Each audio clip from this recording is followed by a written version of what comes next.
we measure the straight line distance between any two places on a map and then relate it with the distance between the same two places on the ground. Now as you can see in this map, suppose if we are measuring the distance between this dense jungle to this open jungle.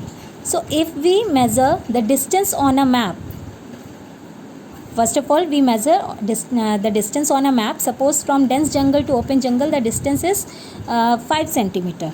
Then we relate it with the actual ground area, and when we relate it with the actual ground area, we may found that the distance between dense jungle and open jungle is 10 kilometer. Okay, so in this way we can relate the map distance with the ground distance.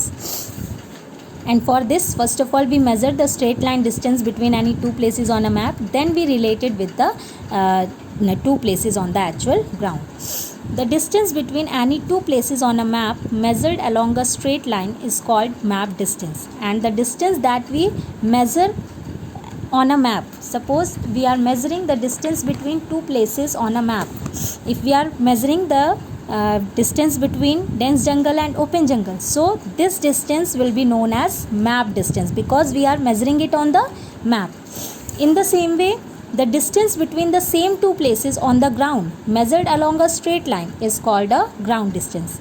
So if we go to the actual ground and then again we measure the real distance between the dense jungle and the open jungle, that distance will be known as ground distance because we are measuring that distance on a ground, on the place. Now the ratio between the map distance and the ground distance is called the scale of a map. Suppose the scale of a map is 1 centimeter ratio 1 kilometer. Okay. Now what is the scale of a map? It is the ratio between the map distance and the ground distance. And how the ratio will be shown?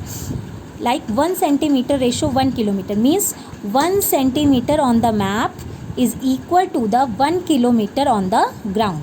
Means on map 1 centimeter area is equal to the 1 kilometer area on the ground. This means that a distance of 1 centimeter between two points on a map is equal to a distance of 1 kilometer between the same two places on the ground. Now the scale on a map can be shown in one or more following ways: by a statement, by a numerical fraction, and by a graphic or linear scale. And these three ways how we can show a map of a scale we will learn in on the next turn. So your homework is to read what is map, and whatever I taught you today, this is your homework.